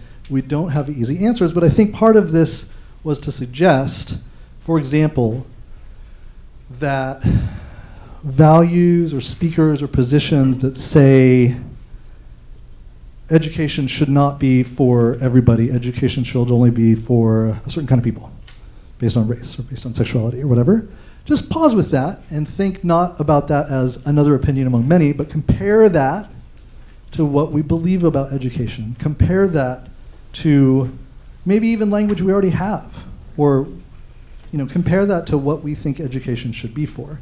And I don't think we should be shy to say, I'm sorry, Richard Spencer or whoever, if you're saying the university should exclude people based on who they are, that's not what we're about. So we're not going to give you a stage. I think it's that we have to, there's not an easy bias-free fulcrum that shows you right where the middle is and it's not tipping this way or that way. You actually have to listen to content, and there's no way out of that. And I think the way in these situations you listen to the content is to judge it against what we're here for. Oh, I had a follow-up. Yeah, there's a lot there, and I was I think that's part of it, but maybe not the whole thing. I guess I'm just really excited to learn what other colleges in our region are doing, and I'm curious if you wanted to share some examples that have been coming up at Highline, or how you all are thinking about this together. Yeah, well, I'm excited is a funny first word to start with, because we unfortunately just had our first incident with racist flyers appearing on our campus. But I was happy to see that the administration responded. They said, and this is all public, I think, yes. They responded by saying, like, that's not how we post flyers. You have to run past and get them approved and stamped. So we're taking them down, because that's an easy way that we have that process that somebody came and shortcutted. But then bigger than that, they at least mentioned that this is not what we believe as a campus. We have a diversity policy sort of similar to what the community standards is, and they're saying, and they sort of asserted those values and said this isn't kind of what we're about. They couldn't quite say that's the reason that we were taken down, but they mentioned it, which is important, you know? Because again, I think it's just laziness, and I'll say it, I think what happened at UW is just laziness, where people are afraid to actually listen to what's being said, and they're like, oh, listen, check it out, opinions. Oh, who's got anything wrong with opinions? Sorry, we actually have to listen to what the opinions are, because it makes a difference. So I think I was happy to see that happen. Another thing that, I'd love to hear, I don't actually know if this thing's happening here, something we found useful, and this might be a little nerdy for folks who aren't interested in this kind of stuff, but we have like one thing that a lot of campuses have is you have a student conduct kind of office where if like students are doing, harassing people or something, you can say, hey, you're making it hard for people to study. But if things happen that can't be linked to a student, for example, these flyers popping up, they just kind of fall between the cracks. There's not a way to track those. And so we're starting up based on Clark College down in Vancouver, Washington. They had a lot of incidences around this. And based on that, they actually came up with a really smart model of a bias incidence response team. And we're starting up one of those where you're basically just trying to keep track of this kind of stuff. Because a lot of this stuff happens as sort of almost like a culture where people are saying, is it okay? Can I get away with this? Can I get away with this? And it's harder to track individuals, but if you can track that this kind of stuff is developing, it helps have a response. There's probably other parts of that too. I will try to think of them. Yeah.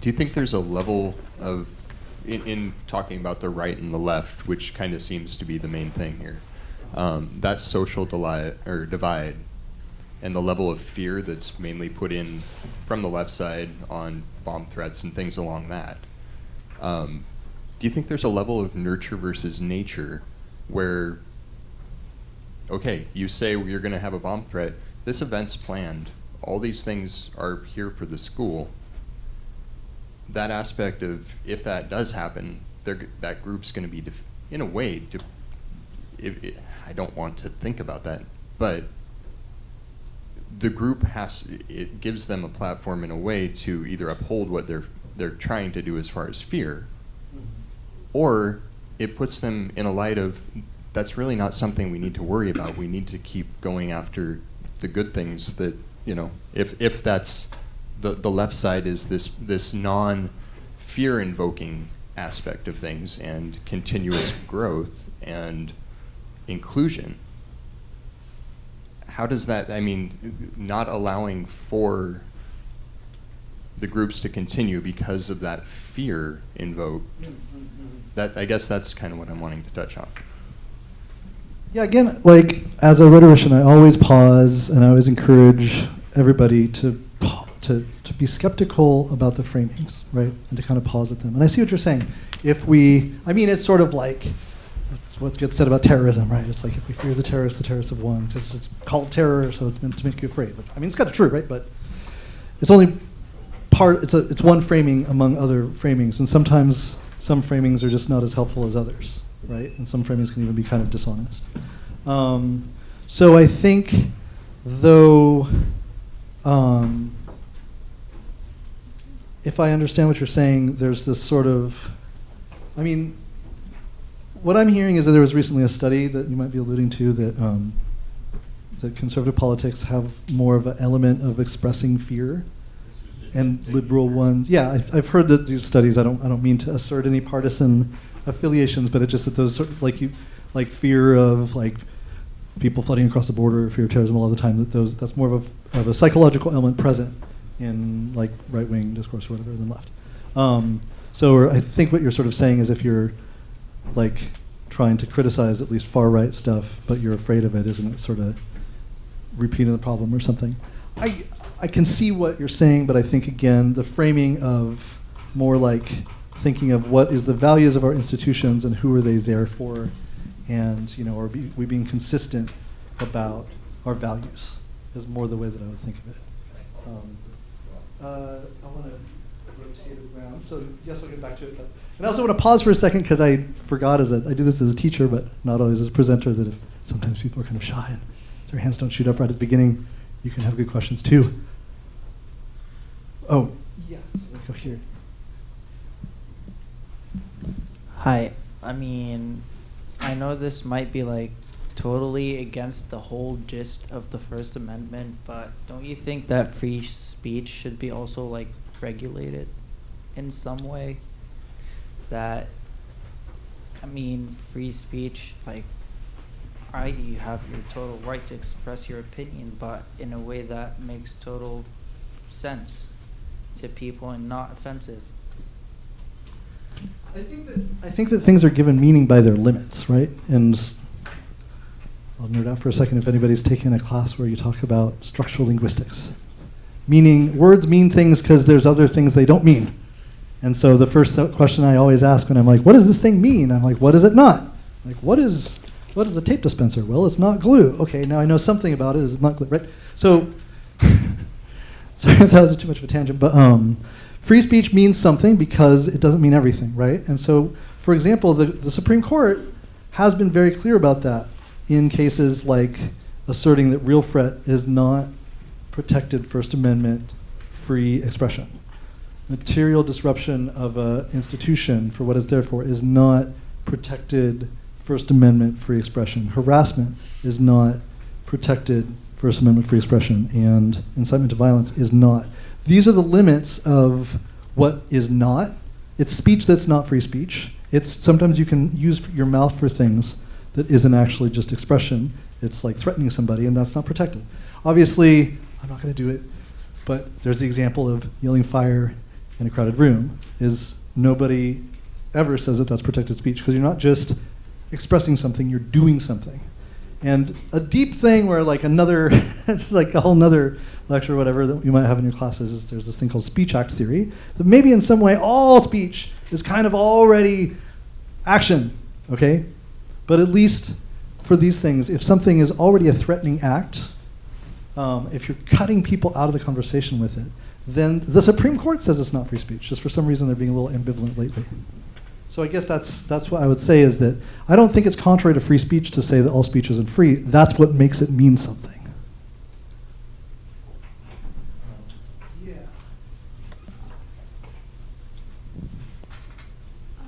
So I have my own answer to this question, but I'm curious to know what your answer is. But you said, some institutions can be lazy with how they deal with things, such as UW canceling those diverse events to let those protesters protest and closing the library and everything. Yes.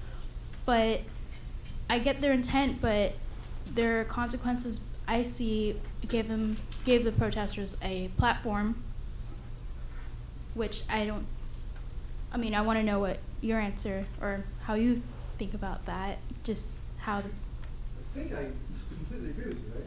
I think, go ahead. Oh, no, I'm done. I think, here we go. There's a couple levels to this. If I understand, I think you're absolutely right. And I think that they are saying, we don't want consequences for taking away anybody's free speech, so we're going to close down campus so that Patriot Prayer can have campus for this Saturday afternoon, February 10th. And of course, the thing is, of course there's consequences to that. As I said, I was talking to professors who heard families that had come in, they'd flown in from like out of the country to see the campus, and they're like, why is the library closed? It's supposed to be open, right? That's a consequence. It's a consequence who's going to go to the school, right? And then the Black History Month having to cancel their event, and everybody knew why, right? And the Everybody fashion show for people with marginalized identities whose beauty isn't usually recognized in this way, and I said 500 people go to that. 500 people didn't go. I think it was canceled. I don't think that was rescheduled. That's a huge, huge consequence for those 500 people, and also for the campus, right? For what the University of Washington means. So I think absolutely that is the response. I think what you said is absolutely the right response to this. Again, we could go to what the administration said. They're just like, we don't have a choice because we can't violate somebody's rights. Well, they're choosing somebody's space over somebody else's, so they are doing that. They're just hiding that. And the thing is, as students, the way that you can show that you don't agree with that is you can be loud about your consequences, right? Because I think what happened there is they expected Patriot Prayer to be loud about their consequences, but they weren't afraid of everybody else being upset about theirs. And I think if they were, they maybe would have done something different. Did that get to? Yeah. Be loud about your consequences. I think it's a fine practice. Yeah. I'm kind of curious what you think about. So there's this whole thing recently, but also just generally throughout history in general, is like people on both sides will kind of seclude themselves in their own little corner, and it'll like hotbox their opinions, and it just get louder and louder. And when they talk to other sides, all they have is their experience of their opinion, and it's just like the loudest of both sides. And this is especially true on like internet forums. It's like just constant, always no dissenting opinion in it. If one small group gets like shot down immediately and no one talks about it. But I'm curious, I'm not even sure how this would be done, but if it was possible to just like kind of not get rid of, but lower the amount of that kind of stuff happening, would that even really help in people not getting along, but being able to have a civil discussion without violence and just like no censorship of each other's views in that way? I'm just curious what you think.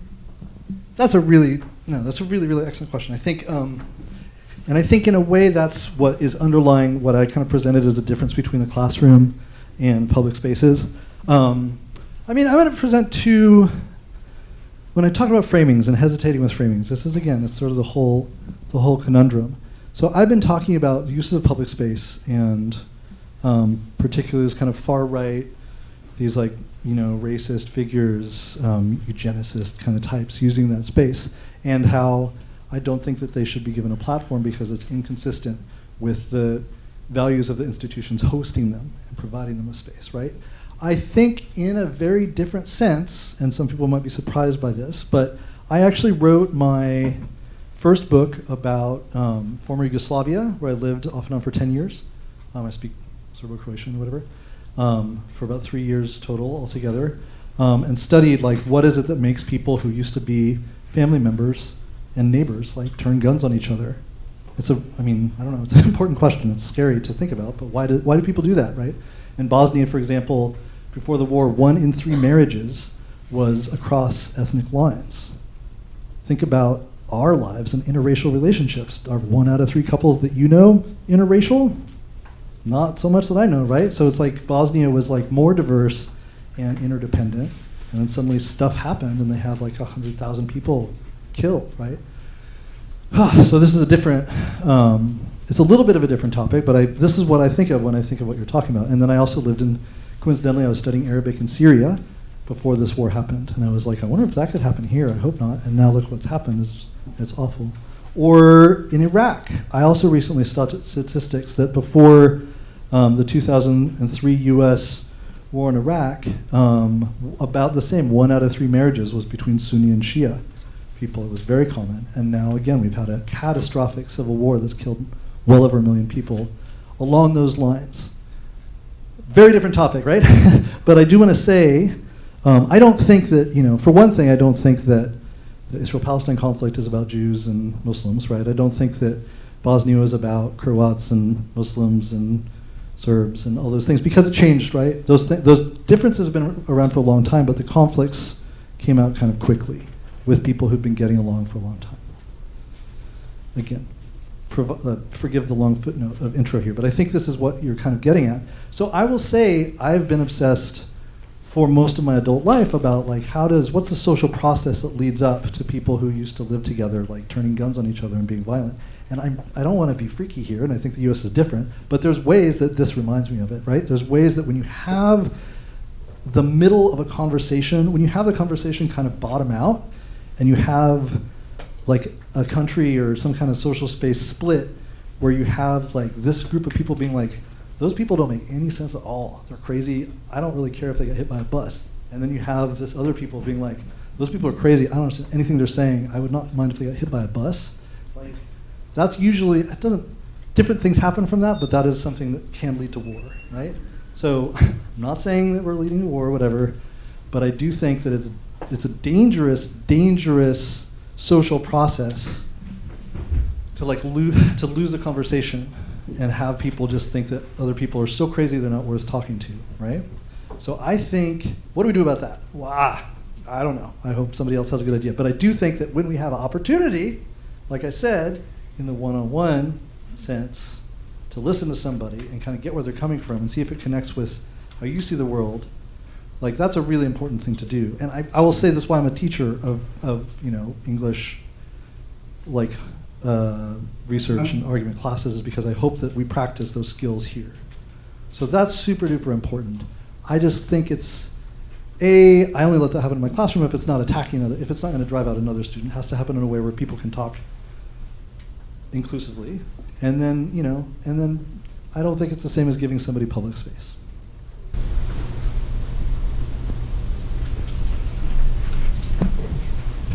I'm just trying to picture it in my head about the platforms. Yeah. So, for example, if a speaker is coming to a university, if they are not offered a platform but they're still given their free speech right, what would that kind of like look like?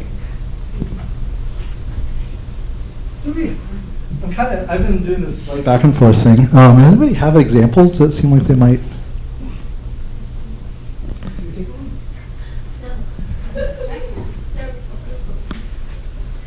So on this campus, someone can come to outdoor open space and express their views, and we're not giving that space to them. They're just welcome in it. And even that might be relative if they like started saying really threatening behavior or something. Even that smaller platform might not be allowed to them. But if they're not, then it's like, okay, you can have this, but not the hall or whatever. Yeah, is this a yeah? Just related to.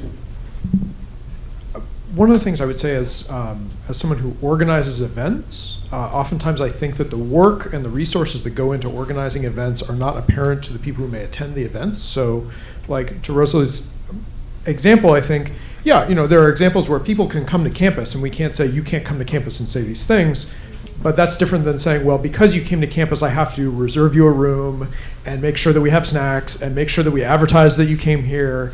And there's really a distinction there between saying like, okay, well, we're not depriving you of your right to come here and say things, but we're also not organizing a platform on which we're investing our resources and other people have to support that. You can't say, well, like, I'm coming to campus, you must prepare a whole kind of thing for me so that I have a place to say these things. That's very different than saying, I can come to your campus and say things, right? So. Yeah, I mean, so I was around the university a lot in the lead up to the Milo Yiannopoulos events. And there was, huge amount of concern about that talk beforehand. There were already actually Adam Waffen flyers going up, leading to that event. So we were already, I was actually communicating to the president of UW that this was likely going to erupt in violence, and me and many, many other people, and she wasn't listening. But I don't think that anybody would have really cared if some professor had had Milo Yiannopoulos to talk in their class. It's like, surprise, surprise, right? I don't think that would have been an issue. It's that the largest room in the flagship university in this whole part of the country, Kane Hall was 400 seats or whatever. It's like 5 times as big as this. Was handed over, 800. It's really big. Was handed over for this person to say, I mean, I don't know. To pick on this one example, you look at the videos and he's making locker room jokes about fat lesbians and just racist it's you're like, this is the issue, right? Even though I'm talking about not making platform, it's not even about these ideas being offered. It was just that somebody could get away with saying this stuff in public. But I just don't think that anybody would have really made a deal out of it. It was just in a classroom, right? So the difference between the space of the platform of a classroom is kind of the responsibility of one teacher who wants to make that available, and the entire university. And again, the university, if you read the stuff, it's interesting. If anybody wants to write a paper on this or whatever, they were saying they didn't have a choice. That it was a student group who asked for the space, and they had the fees for it or whatever, so they didn't have a choice. But I know a whole bunch of other groups that asked for that space and were told no. So it's just dishonest, yeah. But I think you're right. Like there's a certain, like the platform thing maybe makes more sense in like large public things where people are putting resources into helping somebody be heard, exactly like Eric was talking about. And then it's sort of maybe it's like a borderline if you're talking about somebody showing up and talking in the hallway. It's like not really a platform, but kind of a little bit or something.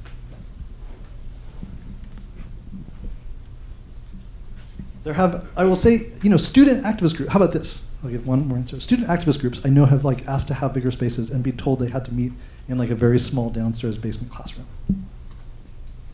Happens all the time. I've known that to happen a bunch of times, and I don't know why. I'm surprised that hasn't happened in these circumstances. So I'm just curious. So I believe all of us agree that Shoreline is a really diverse campus, probably the most diverse campus surrounding this area. So, which makes that international students actually are a really big portion of student population. And I want to know, what would you say about a situation when a person was tagged as a racist or someone, or as a racist, and in a situation that they actually were scared to tell others their opinion, and like they are self-oppressed by, we call mainstream, yeah. Really, thank you for bringing that question. I have to answer that on a few different levels. For one thing, it's a problem if it's already on that student and they don't have a place to go that they can trust with that, right? That's already a problem that should not exist. If something like that happens, a student should be like, oh, during orientation, they told me about the people to talk to about this, right? And if that's not there, that's a problem. It shouldn't be on the student to make a solution. It should be there. And it might be, maybe it's there and sometimes it's just hard to find out, so you ask around. So hopefully there are options in that sense. So that's one level. Another level is even if it's scary, if somebody could do that, what we were talking about with making your consequences public, right? Because a lot of this is that Patriot Prayer, again, I'll just say this as our model. Patriot Prayer was very open with their consequences if they didn't get their space. I don't want to blame anybody, but I'm just saying, I think if the university had been as concerned about everybody, and Young, Black, and Gifted, and those others bringing consequences, they would have made other decisions. So be loud. That person should be loud with their consequences and not let it be easily scooted under the carpet. On another level, and this is back to the money question, it's interesting how institutions make decisions. And I will say, obviously I'm criticizing as a model the University of Washington and their decisions they made around this stuff. I used to be, when I was getting my master's degree at the University of Washington, I taught in the international English language programs where people go to learn English and get their English really good sometimes before studying in the university. The number of enrollments in that section of the university dropped by half around the time of these events. And for students who may not know how this stuff works, that means the money dropped by half. Colleges get paid for the students that are there, and so, whatever, it's complicated, but basically, if half the students decided not to come and study in Washington or study in the United States because of stuff, that means half the people teaching lost their jobs. That means half the money that was coming to that wasn't there. So I was surprised, and I guess I'll just say, I don't know how directly that connected that is to these situations that we saw. I mean, there's certainly some way that it is, because it was around the time of the elections that happened. But I was pretty surprised at what would probably be the short-sightedness of the college to not think about that when they're thinking about people like Milo Yiannopoulos or Patriot Prayer, or thinking about lawsuits. What about international students who, as we all know, are kind of keeping colleges open a lot of the time by paying really high tuitions, right? So colleges are crazy to make a threatening environment. It's already hard enough for international students who a lot of the time don't have the support. If they do, then awesome, but it's not always there. And then on top of that, there's people like creating a threatening environment to them. Like it's gonna end up coming back to really affect colleges if they're not paying attention to the kind of environment they're making. So that's my 3 levels. But I think, yeah, hopefully there's resources for that person, and it might just take time to find them. And if not, that's a really big problem.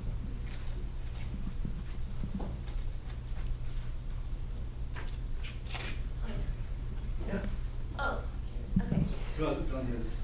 Okay, thank you. So, okay, I'm trying to put my thoughts together, and I have a cold, so I have an excuse.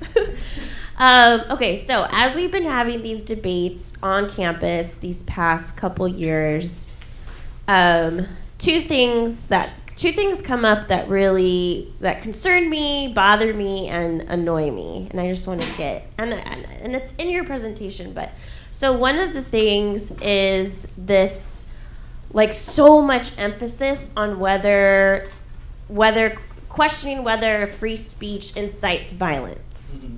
And so just so much emphasis on that. And then also the debate that can come from that, like, you know, like over a symbol or something, like a racist symbol, and some people will say, yes, that does incite violence, and others will people like, no, it doesn't, it's just a symbol.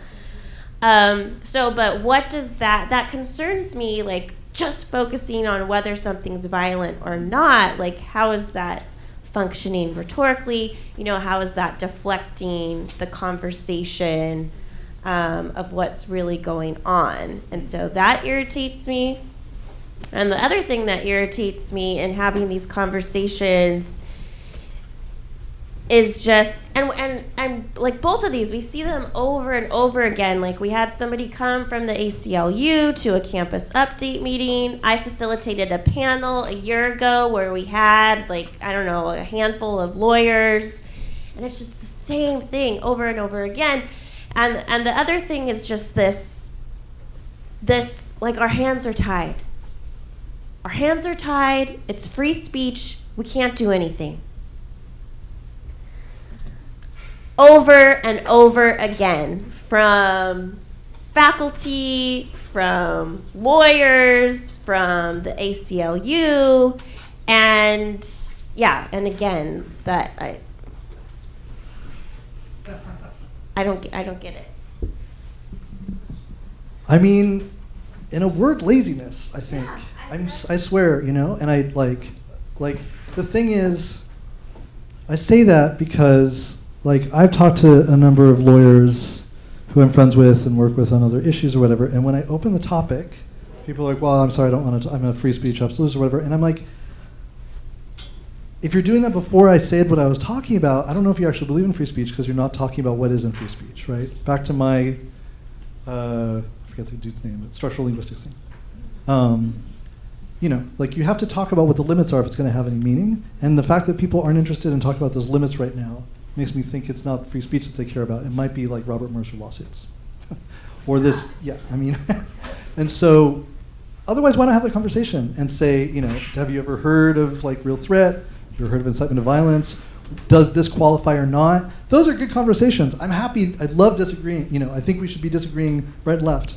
That's why I study rhetoric, because disagreement is the most beautiful thing we have. But if somebody's, like, refusing conversation and they're just like, I want to talk about it, I have my mind made up before you said what you're going to talk about, then why are they there? Yeah, I share your frustration, and I'm hoping that saying, well, are you sure that you're talking about, I'm sure, hopefully I've presented some of the tools here that I've heard other people use, not like I thought of this, that can open up that conversation and say, maybe when you're talking about free speech, you might actually be talking about platforms, and you might have confused those, right? Or, like, can we talk about what the limits are? Because I think this thing we're talking about might run up against this one thing that actually the Supreme Court has ruled is not protected speech. So why do you think, why is that the kind of, like, default response? Like, what's going on there? I mean, I guess I don't know. Yeah. But why is this pattern? I guess I thought a year ago that What can I say in public? I think that, with an ambiguous political situation, there comes like ambiguous legal situations. And I think maybe some of the people, like I said, this stuff was crystal clear. Supreme Court precedent. That's how law's made, right? Is like, what they ruled last time. Oh, it looks like the same thing, right? Then we have all these things that were ruled last time, and suddenly people were acting like they weren't there. I suspect that's because when you have a new political environment, people are like, whoa, I don't want to get in trouble if I do something that I was doing last year, if the new guy doesn't like what I'm doing. But I'm just guessing. I'm not in the Attorney General's office. I don't really know. That's just like, I was just really surprised. I mean, I'll say this, like, I think the last couple of years have caught, like, kind of everybody in the country off guard. It's been surprising, and people kind of don't know where things are at. So where things were obvious a couple of years ago, a lot of things aren't obvious to people. So maybe it's an effect of that. But also just laziness as if, I think this is an older problem too, that laziness as if we all know, here's another student teaching thing. If everybody's like, of course we all know what that is, probably nobody actually knows what it is. So everybody's like, free speech, of course, it means free speech, it means free speech. Then probably we don't know what we mean by free speech, and we have to, that's a great thing to pause at and investigate. A lot of our values, a lot of our things we talk about. If you hear people using a word and you suspect that they probably couldn't define it, if you ask them what it meant, you're probably right, and it's good to think about what they mean by that. I also, with the violence thing, I wrote my last book on on violence, and would love to talk about that, but maybe in a different event. Yeah. And by the way, I'm just prioritizing people who haven't asked questions yet. So. So I think that the line between like free speech and what you could call hate speech, even though hate is a pretty loose word, gets pretty blurry on social media. Yeah. And I see on social media platforms across the internet people saying very transphobic, homophobic, racist, sexist, misogynistic, xenophobic, et cetera, things. And I have my own opinion about where I think the line of free speech should be drawn. I'm curious as to what your opinions are regarding the topic, and aside from it being punishable by law, in very public spaces, but social media has that aspect of anonymity, and you can hide behind, the internet, essentially. I'm curious as to what you think about that. Yeah, there's a lot there. And it reminded me of the question that we had earlier where you brought up social media, and I didn't get back to it. I meant to. I think a lot of what we're seeing with this polarization is exactly because people are just such jerks online, like all of us. We'll just admit it. Who has not been kind of a jerk online where you're like, damn, I was kind of harsh? Never? Yeah, okay. Yeah, no, just kidding. No, okay, there. If you don't use it, you can't be a jerk on it. So I think like we're all jerks on social media at some point when you're like tired and then somebody reminds you of somebody else and you're like, well, you don't, blah, blah, blah, right? And you have that times, I don't know, 5 billion or whatever people who are on social media right now, and you have the politics we have happening, right? So absolutely, I think, it's funny, like 5 years ago, because I read about protests too, people were like, social media is going to save the world. It's like we finally have democracy because everybody can tweet. And you're like, and now it's like social media turns everybody into monsters, and you're like, yeah. So it's complicated. We're still trying to figure out what it's doing. But I definitely think that the polarization. I think I heard like 3 distinct questions of what you were asking. Is social media a big part of it? Was kind of the first one that I heard. What was it kind of? Yeah. Essentially, what I was asking about is people who can say these very hurtful things that are very damaging to groups of people by saying like, I hate gay people, and somebody who is gay reading that and being like, well, damn, like that person hates me. They don't know me, but they hate me, and that is very damaging to people. And even though it's not, I guess it's not inside of the law inciting violence or whatever. I think in my personal opinion, that is where freedom of speech, quote unquote, that line should be drawn, where that what you are saying is counterproductive. It's very damaging to groups of people. so on and so forth. I was curious as to what you think about that aspect of it. Yeah, okay. I guess I don't know what it would mean to regulate that. And it does seem like, for example, Milo Yiannopoulos was kicked off of Twitter when he was using it as a platform to attack people. But when people are like exchanging words kind of one-on-one, like regulating that might be sort of a tricky thing. Here's a deep, I don't know if I could, I don't even know if I've expressed this, but it's something I've been thinking about a lot, just as a rhetorician, without, if you can believe for a second that I actually am not judgy about this, but just trying to notice what people do with language. I think that a lot of, I think all of us are looking for shortcuts. Because on, you know, how many friends do we have on like whatever platform, and like how much time do we actually have to see if they're actually our friends? Like how much, we're exposed to so much of an information overload, including social information, that we want a shortcut to dig through it and see who the people, the creepy people are and the nice people are, right? And I have a feeling with some of the language splits that happen, that some of that, of those conflicts might be because people view those same moves in different ways, right? So I don't even want to have examples because it's sort of, even examples are kind of hurtful. But I think like sometimes with some of the like language choices, the same choice appears to somebody from a certain kind of cultural like environment as like, are you gonna just respect me? Or are you gonna like let me be who I am and not be a jerk about it? And that same move might appear to somebody from a different cultural background as like, are you gonna force me to humiliate myself to say what I think, you know? I think that's America in 2018 is that conundrum.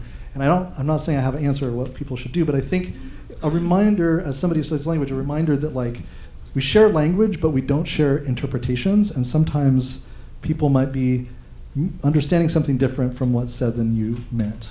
Like it seems obvious, but we forget to do that constantly.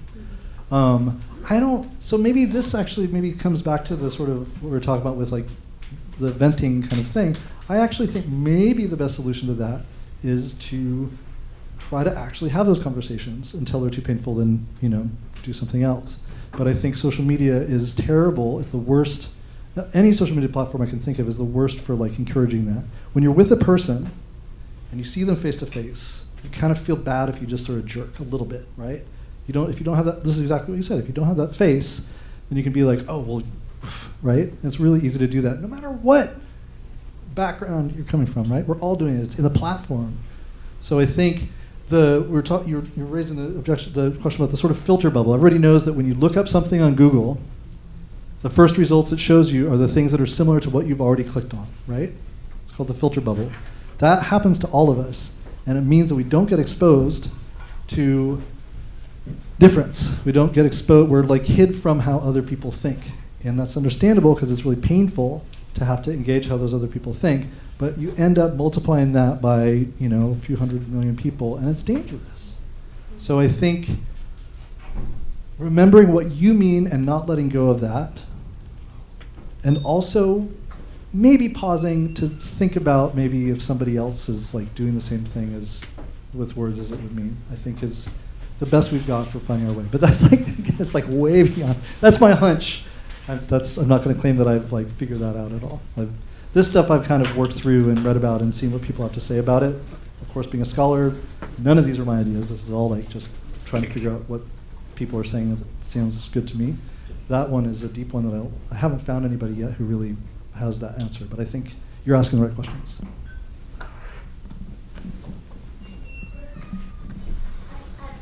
I think we're at time. Any burning last one more question? Let's give Shon a big round of applause. Thank you so much for coming, sticking it out. This was a very different approach to free speech. Thank you so much.